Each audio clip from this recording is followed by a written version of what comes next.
Rule आहे, मी क्षेत्रीय मराठा. एक तर मराठ्यांचं असं आहे, लढाईला उतरलं तर मरायचं, नाही तर विजयाचा टिळा लावून यायचा. मी हटत नसतो. तुम्हाला सांगतो, पुढच्या मॅटरमध्ये मग आरक्षणाचा विषय ते द्या. तुम्ही जर मला असाच छेडायचा प्रयत्न करता तर मी पुढच्या सुद्धा मॅटरमध्ये पडून सगळ्या. मी मरायला भेट नाही. पाटील तुम्ही म्हणताय की वारंवार की समाज निर्णय घेईल, समाज निर्णय घेईल. समाजानं आता निर्णय घेतलेला आहे. महाराष्ट्राच्या विधानसभेसोबत, लोकसभेसोबत वाराणसी ते गोव्यापर्यंत ते गुजरातपर्यंत उमेदवार उभा करणार आहे. आणि समाजानं जर असा निर्णय घेतला तुम्हाला उभं करायचं, तर तुमचा निर्णय काय असणार? नाही, राजकारण खरंच सांगतो मी, माझा मार्ग नाही. परंतु मी मायबाप समाजाला मानतो, समाज माझा मालक आहे, मी समाज नाही.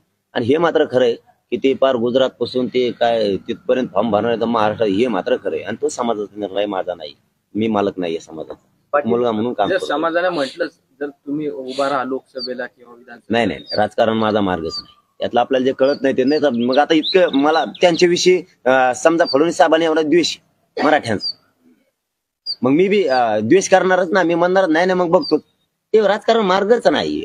बोलायचं म्हणून मी बोलत नाही, विरोध केला तरच करतो. फक्त त्यांनी हे षडयंत्र फडणवीस साहेबांनी थांबावे. त्यांचं आमचं शत्रुत्व नाहीये. पुढे व्हिडिओ व्हायरल कर, रेकॉर्डिंग व्हायरल कर, ते डबडे 2-4 नेऊन बसव, त्यांना बोलायला लाव. हे असे गचपाणी गुचपाणी कडून सापडून आणतात. 10-5 रुपयासाठी विकणारे लोक. हे एवढा मोठा करोडोचा समाज आहे, त्यांचा कशाला अपमान करून अंगावर घेता फडणवीस साहेब? हे सगळं बंद करून टाका. तुम्हाला मी प्रामाणिकपणाने सांगतो, गोडी गुलाबीनं आपण हे आंदोलन हाताळा आणि आमचं आहे ते आमचं आरक्षणाचा विषय मार्गी काढा. हेच मराठी तुम्हाला डोक्यावर घेऊन नसते. तुम्ही चिडचिड करा, जास्त फसणार. तुम्ही शोधून बघा, तुम्ही जेवढे डाव टाकले तेवढे तुमच्या अंगलोट आले, तेवढे. पण आता जो डाव टाकला आंबेडकर साहेब मध्ये तो सुद्धा तुमच्या अंगलोट येणार, बघा येतोय का? पाटील असं बोललं जात आहे की म्हणजे मराठा आंदोलकांच्या आडून कुठेतरी म्हणजे बीजेपीला मतदान नाही करायचं, मग कुठल्या पक्षाला मतदान करायचं असंही समजा. नाही, ते सुद्धा डोक्यात नाही. कोणाला करायचं आणि काय करायचं? मराठीचं उभं राहायला लागलेत म्हणतात, मराठीच फॉर्म भरणार आहेत. तिथं बीजेपीला मतदान करायचं नाही, दुसऱ्याला करायचं. दुसरे शहाणे नाहीत आणि हे बी शहाणे नाहीत. आपली प्रकार भूमिका ते कोणते शहाणे आहेत? त्यांनी बी इतके दिवस कार्यक्रमात लावला ना आमचा. सांगतो ना एकच उदाहरण तुम्हाला. समजा तुमच्या मतानुसार जर चालू आहे बीजेपीला मतदान नाही करायचं, मग दुसऱ्याला करायचं. अहो त्यांनी ठराव केलेला आहे सर्वपक्षीय की मराठ्यांच्या तुमच्या मागणीप्रमाणे जर आरक्षण द्यायचं असलं तर 1 महिन्याचा वेळ द्या. आपण 40 दिवसाचा दिलेला आहे. ते तरी कोणत्या धडाचे आहेत? त्यांच्या ठरावाचं काय झालं? विरोधी पक्षाच्या सत्ताधाऱ्यांच्या त्यांच्या ठरावाचं काय झालं? कोणतं शार? जे आमचं कोणी चांगलंच करत नाहीये. आमची भूमिका स्पष्ट आहे. फडणवीस साहेबांनी मराठ्यांचे सगळ्या स्वारीची अंमलबजावणी आजच्या कॅबिनेट द्यावी. हेच मराठे त्यांना डोक्यावर घेऊन नसते. त्यांचं आमचं शत्रुत्व नाही. पण नाही दिलं आणि तुम्ही आडवेस शिरले, गुन्हे दाखल करीन, ते चाळे करीन, तसले ते रडके चाळे. मी गुन्हे दाखल करीन, बया माणसाला गुतवीन, जेसीब्या गुतवील, तुझी SIT चौकशी करील, कुठं क्लिपाचा आणि कुठं काय ते डुप्लिकेट मुटकेट जोडीन, तुला जेलमध्ये टाकील, किंवा आणखीन काही काही प्रकार. ते 10-15 बशिलेत, आणखीन 20 जण राहिलेत मीडियात बोलला. हे ट्रॅप आहे. त्यांचा पुरा ट्रॅप संपलेला नाहीये.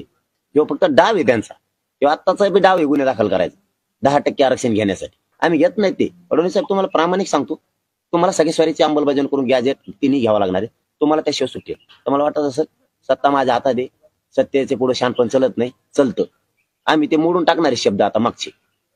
जर राजकारणात लागलं तर ते संपित येत, असं एक लोकात ग्रामीण भागात चर्चा असते. ते मोडून काढणार आहेत आम्ही. राजकारणी नाही संपित. राजकारणी जर जनतेच्या मागे लागलं तर जनता संपिती. ही रूल बदलणार आहेत आम्ही 100%. आता कोणाकोणाला संपवणार तुम्ही नेमकं? आता कोण टार्गेटवर आहे तुमच्या? आता माझ्या समाजाच्या कोण येते मला आधी बैठक घेऊन बघा. संपवण्याचा अर्थ म्हणजे राजकीय करिअर. संपवण्याचा अर्थ छगन भुजबळ कुंकडं नको न्यायचं. ते काही बोललं तरी तेव्हा म्हणतो कार्यक्रम म्हणतो आपण ग्रामीण भाषेत बोलता बोलता चालता जाय तिकडं कार्यक्रमाचं ही करतो. कार्यक्रमाचा अर्थ वेगळे. त्याला वाटतं कार्यक्रम म्हणजे मारतो का गण, तसा अर्थ नाही. आमच्या लेकरांचा मराठ्यांच्या पोरांचं जर तुम्ही वाटोळ करणार असाल तर आम्हाला सुद्धा तुमच्या देणे घेणं नाही. आणि यांचा सगळ्यात जास्त जीव राजकारण्यांचा सत्य, आणि मराठ्यांनी आता तेच ओळखायचं. आपला जीव कशात आहे? आरक्षणात. आणि यांचा राजकारण्यांचा जीव असतो सत्य. यांना सत्ता नसली तर करमत नाही. हे मृत असल्यासारखे होते. सत्ता नसली, यांना जिवंत राहायचं असलं तर यांच्या पुढे एकच पर्याय असतो, गुलाल कपाळाला लावून घेणे. आणि मराठ्यांच्या पोराच्या अंगाला जर कपाळाला हे गुलाल लागून देणार नसले आरक्षणाचा, यांच्या डोक्याला पिढ्यांना पार आयुष्यभर लागू द्यायचा. पाटील, SITची चौकशी समितीची नियुक्ती झालेली आहे, मात्र ते जे अधिकारी आहेत त्यांच्यावर मराठा क्रांती मोर्चाच्या वतीने आरोप करण्यात आलेला आहे की या अधिकाऱ्यांची कारकीर्द ही चांगली नसल्यामुळे मुद्दाम म्हणून तुमच्या विरुद्ध अशा अधिकाऱ्यांची नियुक्ती करण्यात आलेली आहे. नाही, माझं त्याच्याबद्दल काय मत. दूध का दूध पाणी पाणी होऊन द्यावं करावी, कारण जो भेतू केलेला असल्यावर तो म्हणत असतो नको आपली इच्छा आहे करावं, कारण कुठंच आपण कोणाचा रुपये बी नाहीये, कोणत्याच्या प्रकरणात हात नाही, पाय बी नाही, आणि मी बी नाही, समाज बी नाही. त्यामुळे ते बिनधास्त त्यांनी करावं, पण सगळीच व्हायला पाहिजे. ते ज्यांना फडणवीस साहेबांनी बक्षिशी दिली, आमच्या आई बहिणीचे, त्यांच्या आई बहिणीच्या बद्दल त्यांनी सभागृह डोक्यावर घेतलं होतं, आम्ही दिलगिरी व्यक्त करून सुद्धा. पण आमच्या आई बहिणीचे डोके फोडले, त्यांच्या चिंदाडे केल्या, ज्या अधिकाऱ्यांना त्यांनी निलंबित केलं होतं त्याला बक्षिशी दिली, बक्षीस बढती सगळ्यांना त्यांच्याही व्हावा. ते जवळपास 300-350 पेक्षा जास्त येतं, तेही सगळे कायमच्या घरी जावा. जे जे आहे ना ते क्लिअर व्हावा.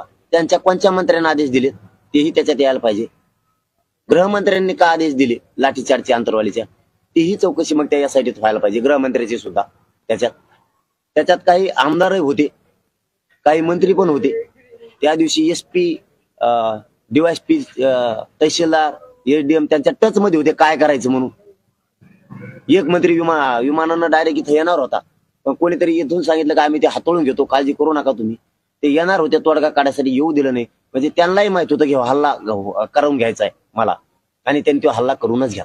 त्याच्यात त्यांचे मंत्री 2-3 ती बी बरोबर व्हायला पाहिजे, कारण त्या मंत्र्यांनीच मला सांगितलेला फोन की चुकीची माहिती दिली मला यांनी. मी निघालो होतो, आम्ही हातोळून घेतो म्हणले, हल्ला करून घेतला. तेच मंत्री म्हणलेला आहे. ते होत राहील यासाठी येऊ द्या सगळं. यांचे 7-8 मंत्री होती, तो मला टाकेनात का मध्ये. अहो सगळ्याला माहिती यांचा अहवाल तयार झाला. दादा, मी या पत्रकार परिषद प्रामाणिक आणि सत्य बोलतोय.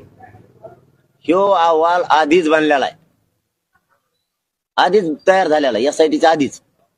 फक्त हे नाटक आहे SITचं, हे फक्त नाटक आहे. यांनी अहवाल बनवलेला आहे गुतवायचा, त्यामुळे मी गुतायला भेट नाही.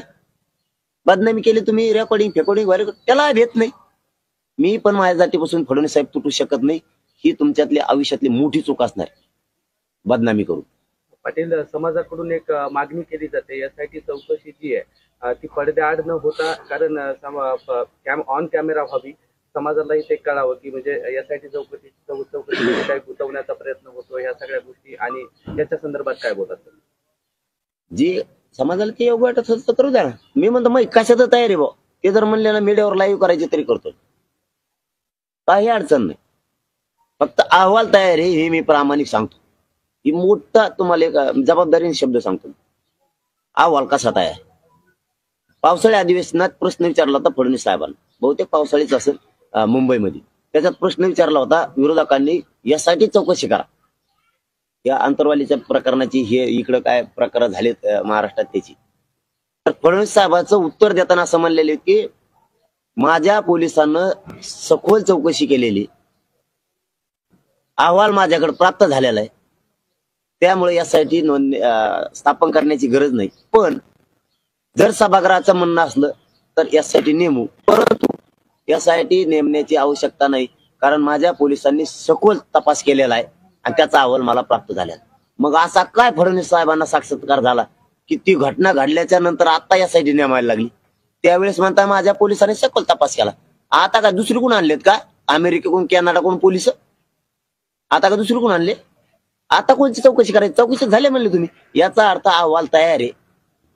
मराठ्यांच्या मधला आणि सत्याच्या मधला मी काटा आहे. मला बदनामी करून संपवायचंय, नसता खोटा अहवाल देऊन का होणार मला संपवायचंय. फडणवीस साहेब, मी आयुष्यभर जेलमध्ये सडून पण तुम्हाला सुट्टी नाही, आणि मला जेलला टाकलं एवढी भावनिक लाट राज्यात उचलण्यात तुमचा राजकीय सुपडा साफ होणार आहे. ध्यानात ठेवा तुम्ही. माझ्या नादी लागू नका. ते बदनामीला तुमचे ते भंगार कोणच्या 2-4 जण काय चालू येतात का, ते हे कापून ते लाव, ते कापून हे लाव, काय करते रेकॉर्डिंग कडून सापणार ना. चाळे बंद करा, गोरगरिबांचे केसेस बंद करा, सगळ्या सोयऱ्यांची अंमलबजावणी द्या. प्रामाणिकपणाने फडणवीस साहेब सांगतो, तुमचं आमचं शत्रुत्व नाही, उगाच मराठी अंगावर घेऊ नका, अंमलबजावणी द्या, मराठी डोक्यावर घेऊन नसता पुढे काय होतंय बघा. तुम्ही सभेत 48 लोकप्रतिनिधी पाडणार असं आव्हान केलं होतं.